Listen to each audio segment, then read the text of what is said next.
CH-20 ऐसा नहीं था कि वाही ने शिवाय को उसकी हरकत पर माफ कर दिया था, लेकिन वह वहां उसके अलावा किसी के बारे में कुछ जानती भी तो नहीं थी। अगर कभी गलती से भी वाही किसी गलत इंसान को आर्या को सौंप देती तो ना जाने उसके साथ और क्या गलत होता। शिवाय कहने के लिए ही सही पर आर्या का पति था, वह भी पूरी दुनिया के सामने, तो अगर उसके साथ कुछ भी बुरा हुआ तो सवाल डॉक्टर शिवाय माहेश्वरी पर उठेंगे। इसलिए ना चाहते हुए भी शिवाय आर्या को बचाएगा। बस यही सोचकर वाही ने आर्या की शिवाय को सौंपा था।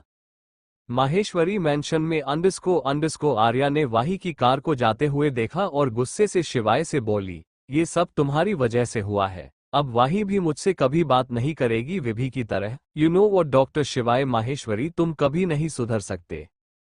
आर्या शिवाय की बेइज्जती उसके मुंह पर इसी तरह हमेशा करती थी और आज भी सब वैसा ही था, उनके बीच भी और रिश्ते में भी। आर्या वैसे ही लड़खड़ाते कदमों से मैंशन के पीछे की तरफ बढ़ने लगी। शिवाय धीमी मगर गुस्से से भरी आवाज में बोला, अब वह कहाँ जा रही हो। आर्या रुकी नहीं और ना ही उसके सवाल का कोई जवाब दिया। शिवाय भी उसके पीछे जाते हुए बोला, आर्या तुमने अभी कोई तमाशा किया ना तो मुझसे बुरा कोई नहीं होगा, चुपचाप चलो मेरे साथ। आर्या रुकी और पीछे मुड़कर उसे देखते हुए बोली, क्या तुम्हें लगता है यहाँ कोई तुमसे बुरा भी हो सकता है? और जो तुम ये खुद को बहुत स्मार्ट कूल दिखाते हो ना उतने हो नहीं, इडियट। आर्या ने कहते हुए अपनी ड्रेस को टटोलना शुरू कर दिया। शिवाय उसकी तरफ बढ़ते हुए बोला, तुम आजकल कुछ ज्यादा ही बोलने लगी हो। कि उसका ध्यान आर्या की हरकत पर गया जो अपने ड्रेस की जीप खोल रही थी। शिवाय ने अपने आसपास देखा जहां गार्ड्स सर ऊपर कर सीना ताने तैनात थे। शिवाय गुस्से से उन सभी को ऑर्डर देते हुए बोला, ऑल गार्ड अबाउट टर्न। उसका ऑर्डर मिलते ही सभी गार्ड्स जो मैंशन की तरफ अपना मुंह करके खड़े थे वह सभी पीछे मुड़ गए। शिवाय गुस्से से आर्या को अपनी तरफ पलटाकर बोला, यह क्या हरकत है? एक तो इतने छोटे कपड़ों में तुम घर आए हो और ऊपर इन्हें भी उतार रही हो, वह भी सबके सामने। आर्या अपने ऊपर से उसका हाथ झटकते हुए बोली, कमाल है ना, जो बिना मर्जी के किसी अनजान लड़की के कपड़े उतार सकता है उसे अपनी बीवी को ऐसे देखने में शर्म आ रही है।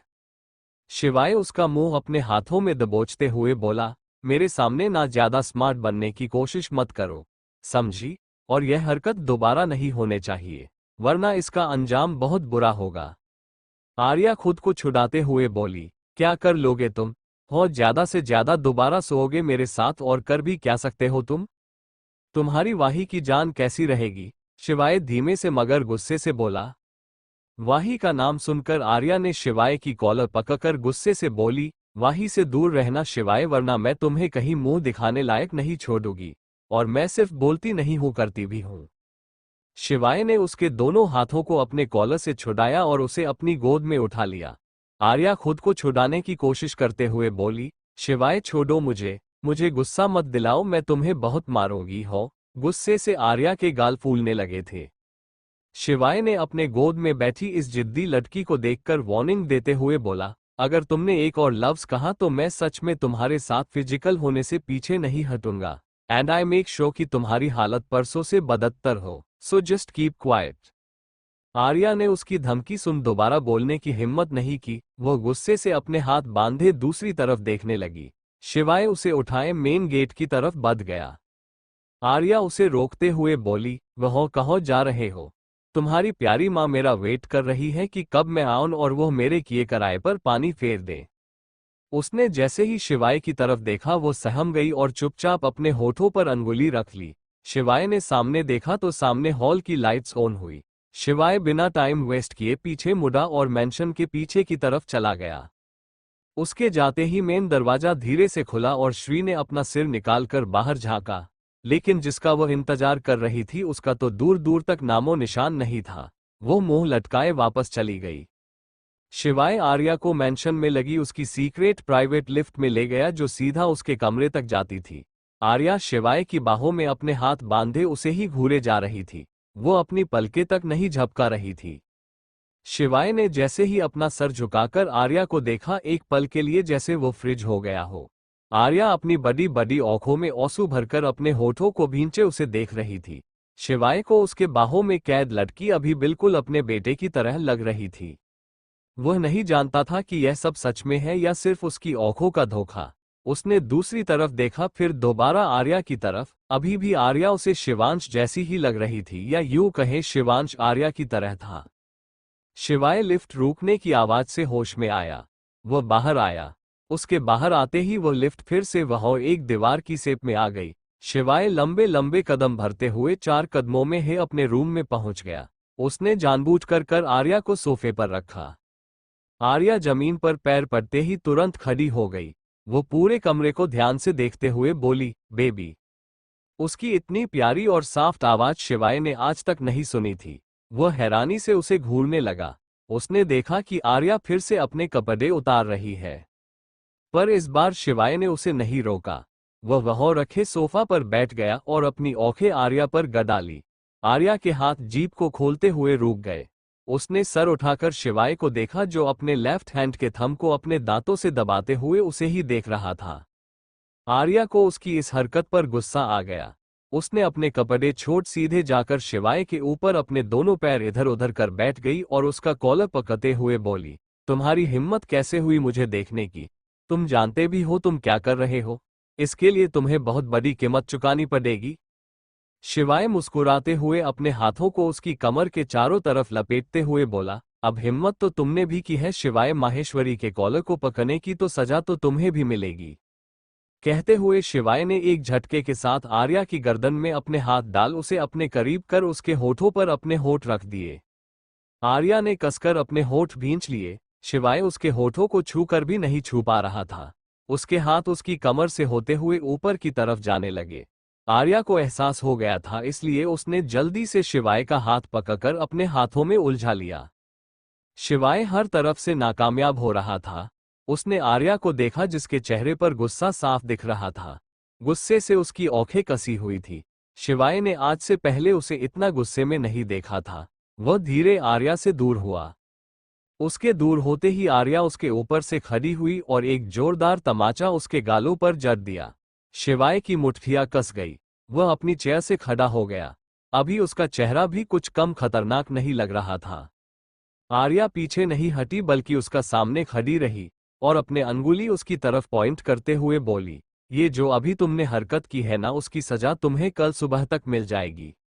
आर्या ने ये धमकी दे तो दी थी, पर वह भी जानती थी कि शिवाय को गिराना इतना आसान नहीं है। लेकिन वह अपने पूर्वजन्म के हिसाब से शिवाय को आराम से बर्बाद कर सकती थी, इसलिए उसे शिवाय से बिल्कुल भी डर नहीं लग रहा था। अपनी बात कहकर आर्या ने अपनी ड्रेस का जीप एकदम से उसके सामने ही खोल दी। शिवाय की आंखें फैल गई। उसे लगा नहीं था कि यह जिद्दी लड़की ऐसा भी कभी कुछ कर सकती थी। आर्या ने अपनी ड्रेस उतारी और आराम से बेड पर गिर गई। उसने ब्लैंकेट को हग किया और अपनी आंखें बंद कर ली। शिवाय ने देखा कि आर्या ने अंदर से भी कपड़े पहने हुए हैं। इस वक्त आर्या ब्लैक जीन्स शॉर्ट्स और व्हाइट टैंक टॉप में थी। शिवाय ने बेड पर लेटी आर्या को देखा। उसे अभी खाया गया प्रसाद याद आया। वह खुद से बोला, तुम्हें इसकी भी कीमत चुकानी पड़ेगी। कहते हुए शिवाय ने तकिया और पीलो उठाया और सोफे की तरफ बढ़ गया। अगली सुबह जब आर्या की आंख खुली तो उसे अपने सर में तेज दर्द महसूस हुआ। वह अपना सर पकड़कर बेड पर बैठ गई। वह अपने सर को दबाते हुए बोली, यार यह ड्रग्स भी किस कमीने ने बना दी होगी। वह भी इतने प्रकार की, जरूरत क्या थी। कहते हुए आर्या अलसाई आंखों से बेड से उठकर वॉशरूम में घुस गई। यहां आज पूरे माहेश्वरी मैंशन में अफरा तफरी मची हुई थी। ओमित्य जी अपने पापा से परेशान होकर बोले, पापा ये सब कैसे ठीक होगा? हमारे बच्चे ने इसके लिए कितनी मेहनत की थी, वो ये सब अकेले कैसे संभालेगा?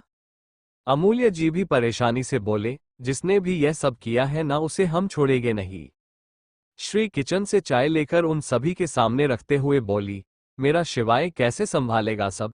हमने तो पहले ही उसे माहेश्वरी इंटरप्राइजेस का प्रेसिडेंट बनने के लिए कहा था, लेकिन उसे ही अपना सपना पूरा करना था।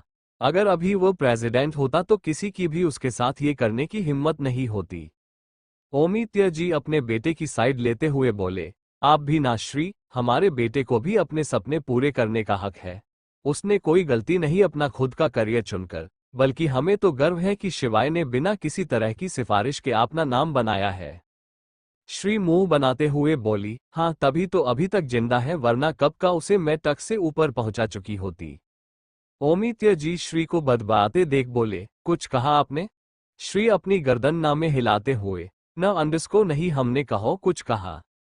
तभी खिड़की का कांच तोड़ते हुए एक पत्थर सीधा आकर चाय की प्याली में गिरा और उस प्याली की चाय सभी के कपड़ों पर गिरी।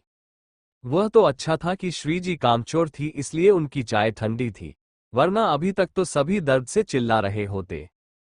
ओमित्य जी जल्दी से अमूल्य जी से बोले, पापा आपको यहाँ और नहीं रुकना चाहिए, चलिए यहाँ से अंडस्को। अमूल्य जी अपने बेटे को रोकते हुए बोले, अभी कहो ओमित्य, पहले अपने नवाब के हाल तो जान लूं। श्री ने खिड़की से बाहर देखा तो वह कई सारे लोग शिवाय के नाम की होल्डिंग पर के खड़े नारे लगा रहे थे। श्री उन लोगों को देखकर खुशी से बोली, आज तो शिवाय गया। क्या क्या कहा आपने? ओमित्य जी बोले, क अंडस्को कुछ नहीं, कुछ नहीं। श्री अपनी सफाई देते हुए बोली। तभी कुछ गिरने की आवाज आई। सभी ने उस तरफ देखा तो वह शिवाय खड़ा अपने कपड़े झाड़ रहा था। उसे देखकर श्री तुरंत आंखें नम किए उसकी तरफ बढ़ते हुए बोली, शिवाय बेटा, ये सब तुमने पता किया? ये सब किसने किया?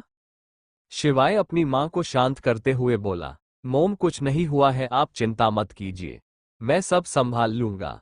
अभी आप लोगों को यहां से जाना होगा, आप सभी यहां से बाहर निकल जाइए, वह करण आप सभी का इंतजार कर रहा है। श्री नाटक करते हुए बोली, लेकिन शिवाय हम आपको छोड़कर नहीं जाएंगे। ओमित्य श्री के कंधे पर हाथ रखते हुए बोले, श्री आप ठीक कह रही है, हमें अपने बेटे को इतनी बड़ी मुश्किल में अकेले नहीं छोड़ना चाहिए।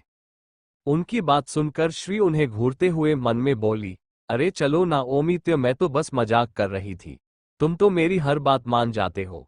मुझे यहाँ अब नहीं रहना, मैं पक गई हूँ यहाँ रहते रहते। आज कुछ ऐसा होगा कि इस घर को शायद हम दोबारा ना देख पाए। अंडस्को हम नहीं, तुम दोनों मेरे प्यारे ससुर जी और मेरा प्यारा शिवांश। शिवाय की आवाज से श्री जी अपने ख्यालों से बाहर आए। शिवाय बोला, नहीं पापा, आप सभी जाए, मैं शिवू को लेकर आता हूँ, यहां से जाए। ओमित्य जी बेबस नजरों से शिवाय को देखने लगे। शिवाय ने अपनी पलकें झपकाकर उन्हें आश्वासन दिया। अमूल्य जी शिवाय से बोले, अगर मेरे शिवाय को कुछ भी हुआ तो मैं तुम्हें छोड़ूंगा नहीं। शिवाय मुस्कुराते हुए बोला, जी दादू, आपके शिवाय और शिवांश दोनों को कुछ नहीं होगा। शिवाय अपने परिवार को मेंशन के सीक्रेट डोर से बाहर भेजकर शिवांश के रूम में गया, पर वह शिवांश नहीं था। शिवांश को वह ना पाकर शिवाय को डर लगने लगा। तभी उसके कानों में शिवांश की प्यारी मगर डरी हुई आवाज आए। शिवांश बोला, मम्मा मुझे नहीं जाना, आप ऐसा मत करो ना, मम्मा प्लीज मुझे नहीं जाना। शिवू को नहीं जाना कहते हुए शिवांश की रोने की आवाज शिवाय के कोनों में पड़ी। शिवाय की मुट्ठियां कस गई, वह गुस्से से उस तरफ बढ़ते हुए बोला, इस लड़की को भी चैन नहीं है, इतना सब करने के बाद भी मेरे बेटे को परेशान कर रही है। मेरे साथ जो किया वो कॉफी नहीं था क्या? इसे तो सबक सिखाना ही पड़ेगा। शिवाय आवाज का पीछा करते हुए गेस्ट रूम में पहुंच गया। उसने बिना देखे सीधा जाकर जमीन पर झुकी आर्या को किसी कागज के टुकड़े की तरह खड़ा किया और गुस्से से बोला, तुम्हें मना किया था शिवू को परेशान करने के लिए, अब तुम देखना कि तुम्हारे साथ क्या होता है। तुम्हें तो मैं। कहते हुए उसकी नजर सामने खिड़की पर एक पतली रस्सी पर बंधे शिवांश पर गई, जिसका चेहरा रोने की वजह से लाला हो रखा था। शिवाय ने तुरंत आर्या को छोड़ शिवांश को पकड़ लिया।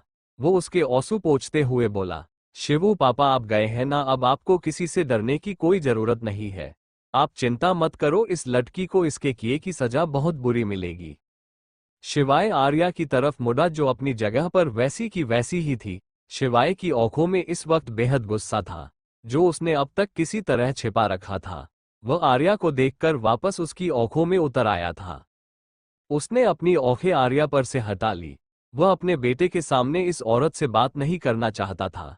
तभी उसके कानों में एक धीमी मगर मधुर गाने की आवाज गई। शिवाय को पता था कि यह आवाज किस चीज की है। उसके कान खड़े हो गए और आंखें भी फैल गई। शिवांश रोते हुए अपने पापा पर गुस्सा करते हुए बोला, प अंडस्को पापा, आप म अंडस्को मम्मा को क अंडस्को क्यों डांट रहे हैं? वो त अंडस्को तो शिवू को बचा रही थी। शिवू ही म अंडस्को मम्मा को छोड़कर नहीं जा रहा था। आर्या उन दोनों को डांटते हुए बोली, चुप रहोगे तुम दोनों? दोनों बाप बेटे एक जैसे हैं। एक सुनता तो है पर मानता नहीं और दूसरे को तो अपनी ही चलानी होती है। अब चुपचाप शिवांश नीचे जाओ, वह भी जैसे मैंने कहा है वैसे ही। शिवाय ने शिवांश की देखा, फिर खिड़की से नीचे। वो अभी तीसरे फ्लोर पर थे, अगर यहां से वो लोग गिरे तो चोरों हाथ पैरों से हाथ धोना पड़ सकता था।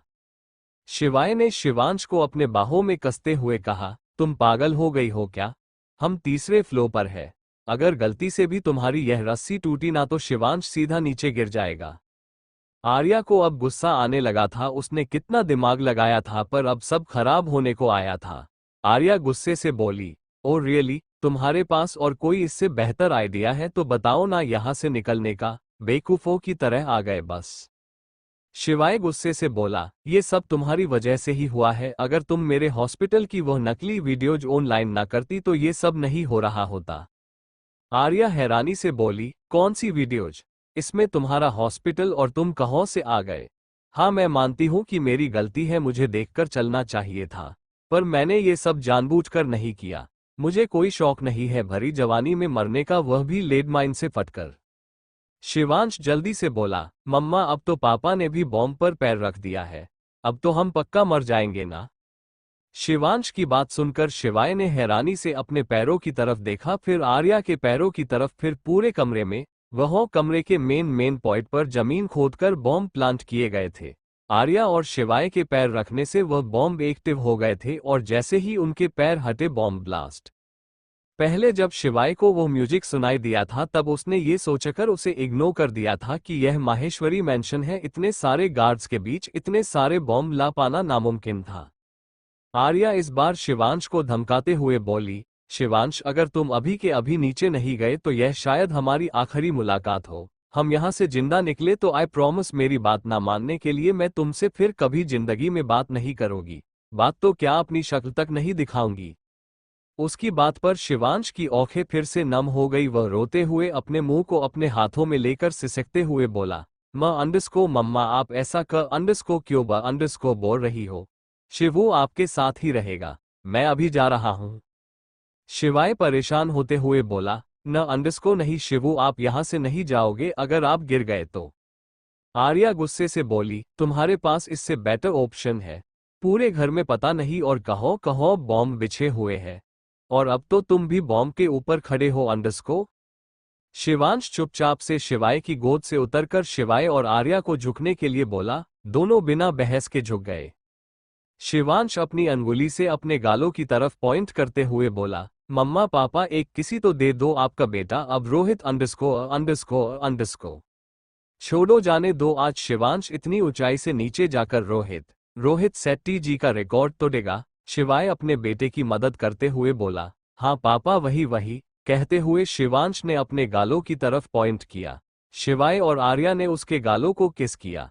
स्टोरी अच्छी लगी हो तो लाइक शेयर कमेंट फॉलो करें। आज के लिए बस इतना ही, मिलते हैं नेक्स्ट एपिसोड में, तब तक के लिए सभी को राधे राधे। ये क्रेडिट ऑथर जीशो को जाता है जिनका लिंक नीचे डिस्क्रिप्शन में दिया गया है।